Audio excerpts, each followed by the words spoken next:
One of the things that I know that a lot of people have questions about is how the Sheriff's Department deals with people who have mental health issues, and that the jail system has become a mental health hospital, an institution. And I think this is a really tricky issue, and let's see how he dances around it. Mr. Luvins, what's going on? No music? Yeah, bounce.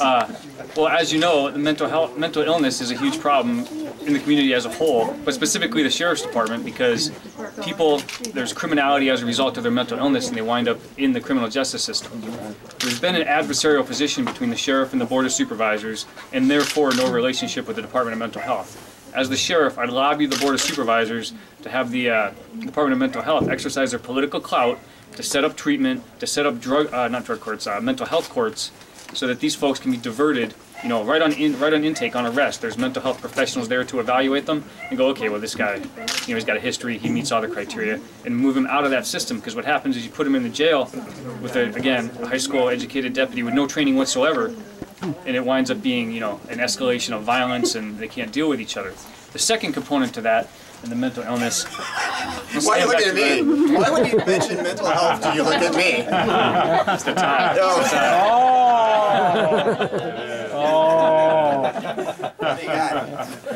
The second component to that is professionalizing the jail staff. They have no training. Their goal, when you get in the jail as a deputy, you're counting days just like the inmates to when you can get out. That's got to stop. We need to professionalize the jail staff. We don't need full-fledged deputies in there. We need people that want to be there, you know, sociologists, psychologists, etc., that want to work with people and help them transition out. So that's two of the ways that I would do that, Mark. Is this the end? Is that the end of your answer? Yes. I like it. I like it. Okay. Did you talk about the 72 hours that they don't get their medicine? I did not. My people's eyes were starting to glaze. No, but I think that's really important. Explain this, because I think it's really tragic what happens. Well, when they go into custody, they don't get seen. There's not enough psychiatrists, not enough psychologists, and they don't get any of their medicine. So if they have any onset or exacerbation of their mental illness because they're not on their meds, well, are we on video? Yeah. Okay, let me think here. Do you want me to stop? You don't own the Clippers, do you? Yeah. Let's just say that there's a conflict that arises because they're acting in an inappropriate manner for the jail setting, and whether they're redirected by the deputies or by other inmates, it's not good for anybody. So that needs to stop too. All right, awesome. Diane, you have a question? Yeah, actually, talking about the mental illness component makes me think about how do you train the deputies to be able to understand when there are children who have special needs who may act inappropriately, and that might cause the deputies to react poorly to their situation. You know, there are kids who have mental illnesses or other disabilities that they may act out, and it may be misinterpreted by the deputies as aggression or something like that. Well, there's got to be a training. I mean, one of the things I want to do, and this is just one component of it, is reboot the entire training curriculum. There's got to be an ethical leadership course where they learn that they can do the right thing even when nobody's watching. That it's okay to go against your peers as long as you know you're respectful and tell the bosses and what have you. As far as that, there's got to be subject matter experts that come to the academy, introduce them to. I'm just gonna guess that maybe you're talking about someone with autism or something like that. That they need to meet these people, so they may not have had that experience. Right. Part of the problem is that you get a 19-year-old high school graduate that's never been exposed to that before, and they don't know what to make of it. They've just come out of the high school. So one of the things I want to see is to have the hiring standards tightened up greatly. One of the first things I want to see is education. I know that education is important and a must because for no other reason than you get exposed to a broad range of things that you weren't exposed to when you're growing up. So I want to see the deputies have at least an associate's degree, probably a 4-year degree to promote. That's going to take a little while and a little fighting with the unions, but you can't be afraid to do it. Okay. And just along those lines quickly, how do you weed out people who are drawn to this type of service who have maybe more violent tendencies? Well, part of it is the cultural shift where you're not going into the jail, where you're dealing with people that are violent. the senior deputies there, while there's some that are, you know, there because of the hours, what have you, that like the job, a lot of them are there, they're in the penalty box. And the younger deputies get indoctrinated by those senior deputies, and we need to stop that vicious circle. So that they just come out and you go to patrol, and if you can't make it dealing with people like Ed and Judy or even Dave, Thank you. right? If you can't make it dealing with people like that on patrol, then you don't belong at all. So that's how we're going to weed that out. Very good, thank you. David, question? I have found that more and more police officers are pulling their weapons and shooting people, especially a lot of innocent people who shouldn't be shot, rather than retreating and reassessing and then trying to take care of the scenario with more thought.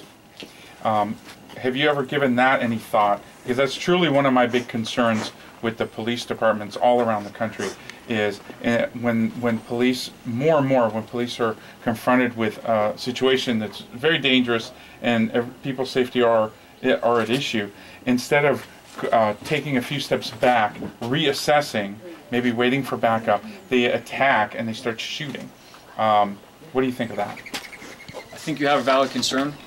One of the things I want to see is frontline supervisors, sergeants, lieutenants, the supervisors that are out there in the field. They should not be, you know, senior cops. They are supervisors. So they need to have more of a role and have more of an understanding that their job is to grab that deputy or that police officer by the shirt collar and pull him back and go, let's reassess here, not get involved in the situation themselves. You know, it's hard to make that transition from officer or deputy to management, but we need to focus on that so that they're able to make that call. The second thing is training. Just because you can do something doesn't mean you should do something, and that's part of the culture of the cliques and the, you know, getting the smoke on your gun, on your tattoo. We need to weed that out entirely so that that's not the be all end all that makes you the cop, you know, the macho deputy. We need to understand that the people that are doing the good work are the ones that are not getting involved in that. Sure, police work can be ugly, and there's going to be times when that has to be done, but that should be the last resort any time force is used. Nanette? Right here on your left. Here? Nanette. Okay, back to the mental health evaluations and things. Has there ever been, you know, LA County is gigantic, and the sheriff department is huge and bigger than personnel than so many cities. Has there been an example of another city successfully doing an evaluation on mental health and weeding out the problems in the jail, or would this be like the first city to try to tackle this issue? There's I'm glad I was reading today. There's actually a county in Northern California that just did it, and I was just reading about it. I think it's Laura's Law, where they're mandated to put them into mental health treatment, and they can be, it's not a violation, because now if you keep someone that's mentally ill and there's no crime, or even though you know they're going to go right out in the street and they commit another crime because they have mental illness, it's a violation of their constitutional rights. The county up there has implemented a process where they divert them into treatment, and there's no, because everybody's on board, their board of supervisors, the sheriff's department, there's no constitutional violation. So I'd want to mirror that program. I don't have all the details with me, actually. But it's not, the thing about the sheriff's department, and I said it before, it's, you ask anybody, oh, that's the way we've always done it, or we've never done it that way. There's sheriff's departments all over the United States where these problems don't happen. And I would go nationwide to find best practices. And, you know, I met the current custody chief of, assistant sheriff of custody, Terry McDonald. She's a great lady, but she came from CDCR, California Department of Corrections. I mean, that's not, I don't know if that's the best place to go looking for best practices for the sheriff's department. So I'd want to have a nationwide search. Okay, thank you. Ethan, do you have a question? Kind of pretty well covered it, but I guess I could touch on drug war. Yeah, Recreational drugs. marijuana use. You know, we're paying something like $80,000 a year to imprison non-violent offenders. It's costing the state a lot of money. What are your thoughts on that? I'm not a big supporter of the drug war. I've seen it in action for the last 20 years, and people that have some reason to be using drugs, there's usually some underlying issue, and the fact that now they're in jail makes that issue worse. So I don't want to see people that merely suffer from addiction in the LA County jail system. So I'd lobby for more drug courts, more diversion. We have it now, but it doesn't work. You know, Prop 36 and diversion, it's just ultimately they wind up in jail. I don't want to see people that just suffer from an addiction. And a lot of times, going back to the mental illness issue, it's people medicating their untreated mental illness with illegal drugs. Now, as far as the marijuana, I don't support. I'd institute a policy of pretty much no enforcement on simple possession of marijuana. That's a waste of time and resources, and it also impacts certain communities differently. Anybody else have a question? Yeah, Minerva? What is your position on the Second Amendment? Why you ask the tough question, Minerva? No. Because Raymond That's why she's hosting. Raymond sent me an email a couple days ago and wanted to know what was your position on that, and I told him I'd make sure to ask you. Okay, my position is that get your finger over the lens, Todd. He's protecting. That is a perfect position. Leave it there. He doesn't edit well. Okay, do you want me to stop it? I'll stop it. I'm just kidding. No. It's an ethical dilemma for me. The last thing I want to see is more guns on the street, because I've seen what gun violence can do. But on the other hand, it's the law. It's the Second Amendment, part of the Constitution. It's the Ninth Circuit Court has just upheld it. The Supreme Court has upheld it. So I would issue CCWs. The current policy is no processing them, no processing the applications. But I would process them if you don't suffer from mental illness, you have no serious criminal background, no recent criminal background, and you met the training requirements, you'd be able to get a CCW. The Orange County Sheriff's Department just instituted that same requirement, if you will, same subset of requirements, and they got. I asked this question. I asked it at Democratic groups, and they're like, 200,000, 300,000 applications. They got 500. Okay, so it's not the big, hammer waiting to fall. Bad choice of words, but that everybody thinks it is. And right now, most of the people that want to get CCWs, they wind up becoming reserve sheriff's deputies. I was a reserve sheriff's deputy for 4 years, and I know that while there's a great Sorry, there's a moth. Trying to help you out. CCWs are concealed carry weapon permit. Okay. A lot of those folks become reserve sheriff's deputy just so they can get the CCW. So I foresee the requirements to be the same, except you don't have to be a reserve sheriff's deputy to do it, and it's going to be monitored, and we're going to revisit. Any other questions? I have a question. Go ahead. Oh, I just. Can you talk about in Michelle Alexander's book? I've asked you this question before. In Michelle Alexander's book, The New Jim Crow, she talks about the mass incarceration of African Americans. Can you talk about your position, or how you, as the sheriff, is going to decrease the percentage of African Americans who are incarcerated? How can you give us a free pass? Of course. Thank you for the question, Kristen. Well, that touches on this gentleman's question here too.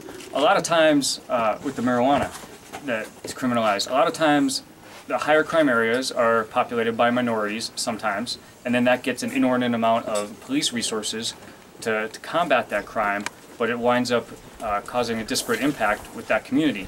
For instance, the African American community, and it's the mass incarceration of our youth is really what we're talking about, is where something in, say, Santa Clarita wouldn't necessarily even be contacted or stopped or what have you. In the higher crime areas, they're being contacted and stopped because the mission is to go there and fight crime. Right. And as a consequence, they're getting put into the criminal justice system. As sheriff, I want to see us spend more time, money, resources, and effort keeping people out of jail, not finding new and better ways to keep them in or give them tickets or build things up. Is he getting bored? That's how I know it's time to go. So I would focus on that and have the mindset of the department to be mentoring, diversion. Just because you can give someone a ticket for eating a bagel on a bus bench doesn't mean you should be giving them the ticket. Right, exactly. Right. There's the spirit of the law and the letter of the law. So we need to break that cycle because it just continues. Now, they may have a child and now they're in jail for something silly like not paying a fare evasion ticket, and now the child and the mother have to fend for themselves with making ends meet. So we're feeding our own problem by not acknowledging it and trying to do something about it. Thank you. Good answer.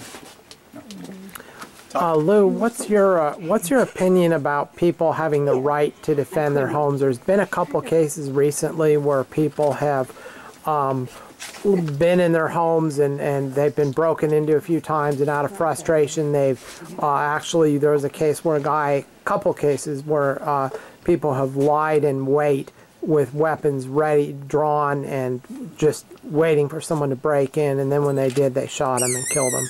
Do you have any opinion on where the law should be drawn, or where someone? As the judge of the Superior Court, no. Well, I'm just maybe it's not. Maybe you're not the right person to. No, I appreciate that question. It's an important question. It's really about a reasonableness standard. Yeah. And I like to answer a lot of questions about being reasonable. Is it reasonable that you're home and all of a sudden someone breaks through your door and you're in fear and you take action? I think that's reasonable. But if you know it's happening, I think the reasonable course of action is to certainly protect yourself. Maybe leave the situation or call 911. There's going to come a time where you can't, but I don't think you can set up a hasty ambush like you're in the military, waiting for someone to break in your house. That seems unreasonable to me, although every situation is different.